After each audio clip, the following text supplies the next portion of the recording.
Tonight on Nation to Nation, is the 2025 budget a win or a fail? Well, that depends. The APTN National chief calls it a setback. Instead of closing the socioeconomic gaps between First Nations and non-Indigenous Canadians, this budget is going to make things worse. Ignoring those long-standing gaps and environmental standards will not help fast-track resource extraction projects. But the Métis see it as an opportunity. I think it's more reflective of what, how, or where does the Métis people fit within what's already being proposed in the budget. And the Indigenous Services Minister says not to worry. You know, the issues that those programs serve continue to exist. That means that we have to do more. Welcome to Nation. I'm Karen Pugliese. This year's federal budget marks a shift in tones on Indigenous issues. Under former Prime Minister Justin Trudeau, budgets often included a dedicated chapter on reconciliation with clear breakdowns of spending for First Nations, Inuit, and Métis. This year, there is no such chapter. You have to dig through multiple sections to find where Indigenous people fit into a budget that lays out the Prime Minister's broader plan to reshape Canada's economy. The Assembly of First Nations has been calling for a $362 billion 5-year plan to close the infrastructure gap in First Nations communities by 2030. That includes $26.7 billion specifically for education. Instead of committing to that long-term plan, the government continued with smaller and shorter-term investments. $155 million for education and $21 million to begin transferring control of infrastructure to First Nations. This budget does add $2.3 billion in new money for clean water and expands the Canada Infrastructure Bank's Indigenous investment stream from $1 billion to $3 billion. And one more thing to note, all government departments were slated for 15% cuts this year. Indigenous services and Crown Indigenous relations were cut only by 2%. But when the best we can say is that Indigenous services is only being cut 2%, we know that there's a problem, especially when provincial transfers for health, for education, and social services have gone up by 5%. The First Nations population grows at a much higher rate than that of Canada's, so not investing to keep up is a step backwards. Instead of closing the socioeconomic gaps between First Nations and non-Indigenous Canadians, this budget is going to make things worse. Ignoring those long-standing gaps and environmental standards will not help fast-track resource extraction projects. Another major issue, multi-year funding. Budget tables usually show spending across several future years, but this year, many Indigenous program lines show zeros past 2025-2026, leaving communities unsure whether or not supports will continue. For Inuit, one concern is the Inuit Child First Initiative, which is set to sunset in 2026. The ITK is worried that there's no indication that that program will be renewed. And instead of new money for health and large-scale health commitments in Inuit and Northern regions, the budget proposes a review of healthcare in the North. In terms of new money, it offers a $1 billion Arctic Infrastructure Program Fund for over 4 years, but that money is supposed to be dual use. In other words, roads and deep sea ports it builds will be shared by the community and also the military. The Manitoba Métis Federation, however, is more optimistic. It points to two major wins: a strong commitment to redeveloping the Port of Churchill, which the MMF views as a key economic opportunity for Red River Métis people. The government decision to reallocate unspent Indigenous housing dollars, allowing shovel-ready housing projects to move ahead instead of being clawed back. So we have departments that look at whether it's infrastructure, whether it's minerals, whether it's has to do with the agriculture, whether it has to do with environment and energy. So I think those are areas that will play a role in some of the budget announcements that were made yesterday. And so for us, it's not necessarily where it has in the budget, and you're aware of this, is that it doesn't just point out here's what the benefits are going to be for the Métis citizens or the Métis people of this country. I think it's more reflective of what, how, or where does the Métis people fit within what's already being proposed in the budget. So it's not a matter of we've highlighted certain areas that where they mention Métis or they don't, or they mention First Nations or they mention Inuit. I think it's a matter of trying to make sure that those partnerships and those relationships exist, whether it's with the federal government, the municipal government, our provincial government, or even our Indigenous governments. That is a top-line look at the budget and some of the things we're going to talk about today. You can find our full breakdown of Indigenous budget items at aptnnews.ca. Coming up, economist Kevin Page explains how Indigenous communities fit into this broader economic blueprint and what dual-use spending means moving forward.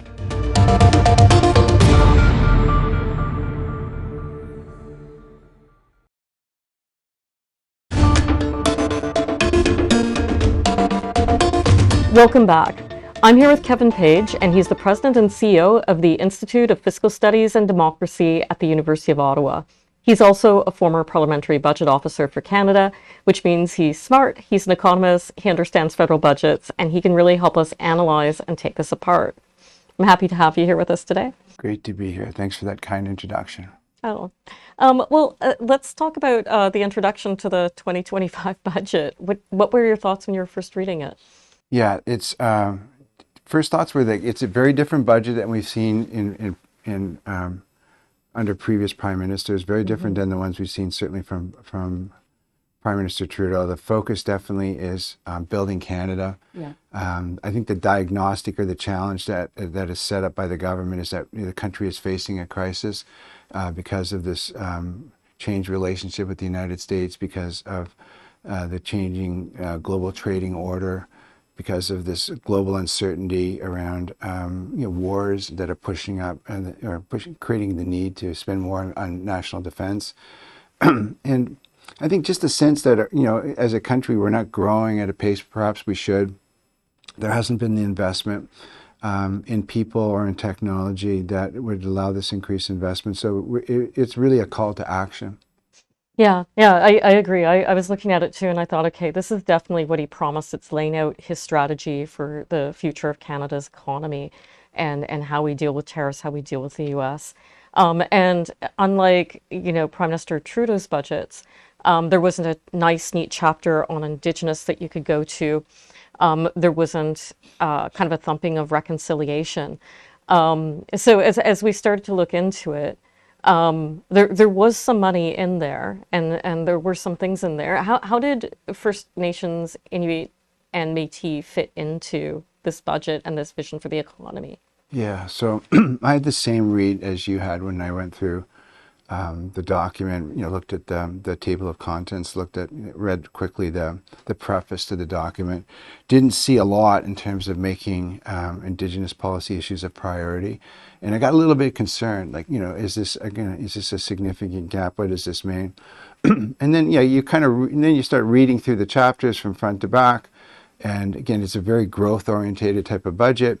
And then you start to see right from the very first chapter that Indigenous people are there in the document. Mm-hmm. Talking about growing the economy, they're there, and in terms of moving forward on these big projects. The individual bands are mentioned with respect to some of the first phases of these big projects on mines. And you go through the chapters, and you see it similarly in when they talk about empowering Canadians. There's there's resources in there to help Indigenous peoples deal with a range of issues from housing to healthcare. And then I think in a very positive way, as you get to the back of the document and you start looking at what actually happened between the fall economic statement, where shortly after Prime Minister Trudeau kind of stepped down, and the budget, there was a lot of activity, a significant amount of resources going to First Nations children, particularly, including Jordan's principal, and health-related issues. So, and then I kind of got the sense reading through that the government, they didn't forget, Indigenous issues. And then actually, when you get to the back of the document where they talk about savings and departments, The two Indigenous departments, received, almost the lowest reductions of, or, the smallest contributions towards savings for reallocated purposes. So they were hit less hard than other departments. So I think overall, they're not highlighted in a specific chapter as we saw under Prime Minister Trudeau, but you could go through the document and you could see Indigenous influence throughout. Yeah, there's a list in the back, as you said, what happened since the fall economic statement. And I have a piece up on the web that kind of lists a series of announcements there. There was a little bit for elementary and secondary education, child and family services, a top up for Jordan's principal because that was close to sunsetting, a few other things. The national chief, though, was kind of disappointed. Said that her expectation or her wish for infrastructure to close the gap wasn't met. I mean, she'd had a huge ask of millions of dollars, hundreds of millions of dollars, to close the gap to between now and 2030, and that wasn't quite in there. So, she said things are going to get worse. What do you think? Yeah, I certainly respect the view of the national chief and the concern that's there, and I think I think if it's the case that we're creating more national style programs and we want like the big projects office or some of what they call generational infrastructure, then I think it's more of, instead of having a separate queue, so to speak, for Indigenous peoples, they're part of the bigger queue. And I think maybe that's there in the strategy of the government, wanting Indigenous people to benefit as other Canadians with these big investments on big projects, nation building type projects, so that they share in the benefit. So maybe it is a little bit of a different approach, but it's more bringing different peoples together. Doesn't mean to say that the concern isn't genuine. That you have. But it doesn't mean, again, on the first Indigenous side, organization is really critical. You can go through the budget, there's monies available, organize, make sure you get, you're there to get resources. Yeah, I was looking at there was $1 billion put aside for Arctic infrastructure, but it was dual use. It means that it has to suit Inuit and Northern communities, but also the military. Is that what you mean by kind of fitting in, as opposed to being just specifically? It's an example, yeah, and I think it would be bad for just an overall vision of Arctic sovereignty if everything didn't have multi-use. So I think for the people living in the north, the Inuit, it has to be, if we're building new ports, new airport type infrastructure, then it has to work for them. It's the same way. It's inevitable that given the sovereignty pressures that we're facing, particularly the global pressures, security pressures, that there's going to be a national defense component to it, as there is in other northern countries. But I think there's also science components as well. Those, I think it's more than dual. It's probably triple, triple use. So. Yeah, I think it's in the Arctic. That's a good example, and I think, to me, these initial funds for infrastructure in the Arctic, these are just the initials. It's the start of funding. More is coming. Oh, thank you for talking to me today. It's an honor. Thank you. And this is also the first budget for the first Indigenous Minister of Indigenous Services, Mandy Gull-Masty. What does she think of the budget? Is she disappointed or ready to make her case? Don't go anywhere. She's coming to join us after the break.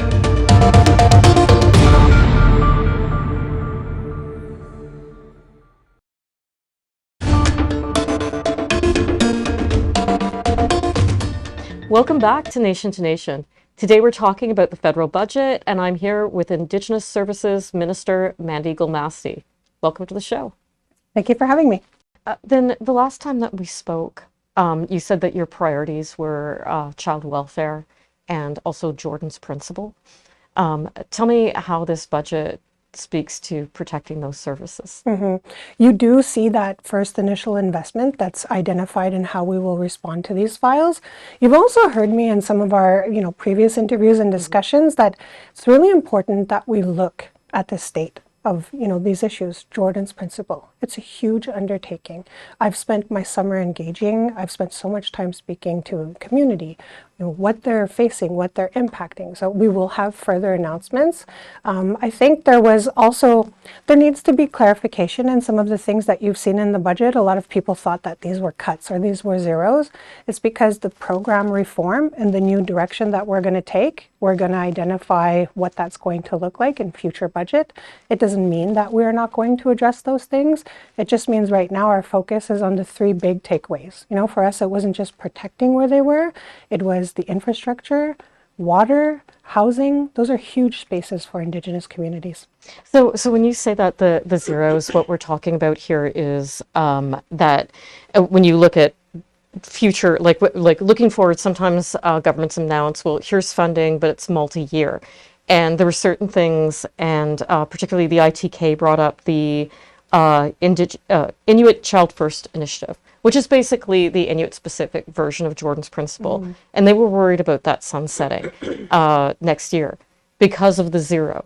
So what you're saying is, don't worry, that's actually going to be there. You're just rethinking the program. Is that right? The issues that those programs serve continue to exist. That means that we have to do more to hit the outcomes that we want in addressing those issues. So there are sunsetters. If there's a program that has a deadline, we want community to be aware that those discussions, the importance of identifying what we want the outcomes to be, for me as a minister, are the next critical discussion. That's why looking at an Indigenous-led framework on outcomes is going to be the discussion for this year. Going to community, engaging with partners. What do these program deliverables mean to you? Very often communities want their programs to be oriented around culture, identity, language, connection to land, land-based program delivery. I believe in those things as a minister. I've seen them succeed. I want to move away from, the administrative, operational, statistical, process compliant approach. I really think that we have to co-define. We have to co-deliver. We have to work with community in true partnership, because that's when nation-to-nation building is truly achieved. So I just want to get back to the Inuit Child First Initiative and just ask you, so I'm still a little confused. That doesn't mean that it might sunset, but you also have a joint ministerial review of health services up north. So does that mean that it might evolve? I guess I'm just wondering, because they pointed out that as an area of concern, what that means. One of the things that's really important to me is to innovate. We know that food crisis in the north is a huge issue. We know that. It is very visible. It's been points of discussion with with ITK. But for us to truly address that issue, it has to be a multifaceted approach. That's why things like, innovating and transforming healthcare delivery include other ministers, Northern and Arctic Affairs, myself, Crown Indigenous, Defense, the Minister of Health.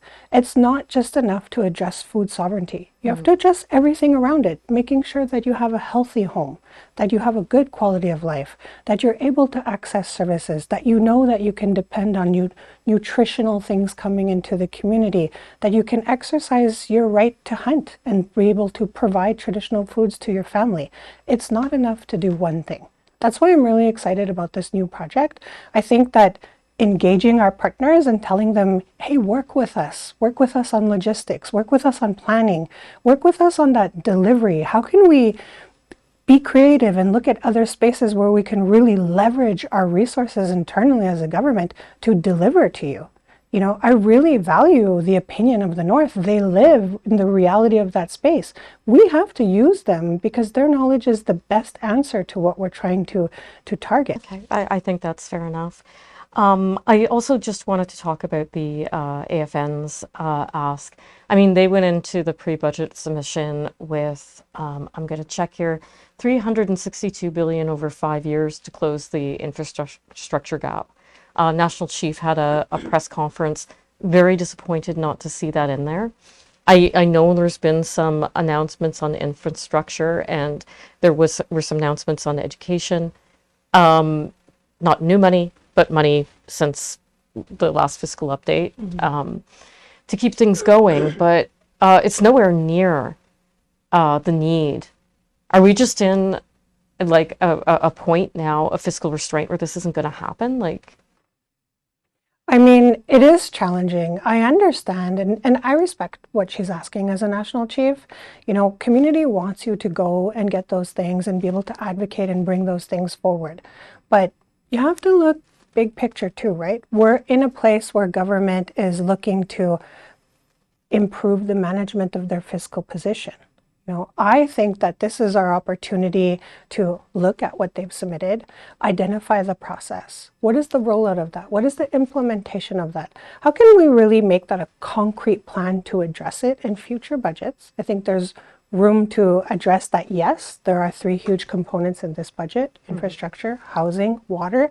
You need those things. You need that basic infrastructure in community, in some places where they'll see it for the first time, to truly introduce other infrastructure. I see this as a foundational commitment. It doesn't mean that there's, you know, room in the future of this country to really further develop in community. We also see other spaces where you're looking at infrastructure, major projects. You know, what kind of opportunity does that create? Not just for the nations that are participating in those projects, but for all of the add-ons. You know, the space that you're seeing multiple opportunity. Like, for example, in housing, somebody will receive a house. Somebody will have to build that house. You know, there'll be contractors, there'll be tradespeople, there'll be new opportunity for training. You have to look at it with a global lens. What is that impact in the circular economy of the community? The continuity of their service is there. You know, you have to remember that at ISC, we maintain position. That means guarantee of your programs and services. That means you're still able to serve your clients. There is not a takeaway in that for you this year. You can hold your position with confidence. I know that there, you know, at ISC we serve the spectrum of communities that are very, very capable, high capacity, those that are looking to modernize, and then there are those that really need our support. Doing this exercise and determining the implementation, determining the queuing of how development is focused, allows for those communities to really be prioritized. You know, we cannot serve everybody all at once. We have to be strategic in that rollout, because the goal of how we want to work as Indigenous people in this country, and myself included as a minister, is to be sure that we are doing it in a balanced way so that we can all benefit, so that we can define our future and really make it a reality. And I think shifting where we are coming from as a government, whole of government, focusing on the fiscal aspect, really looking for that implementation, that really allows you to have the tool of the strength and the trust of knowing what you are saying, what your statement is for your future. It's going to be reflected in how this government approaches the work that we're going to do moving forward. no, thank you so much for being here, Minister Gull-Masty. Thank you. And that's all we have time for today. Thanks for joining us on Nation to Nation. Next week, critical minerals. Indigenous people are being promised opportunities. Can we mine our way out of poverty? What are the opportunities when mining comes to town, and what are some of the risks?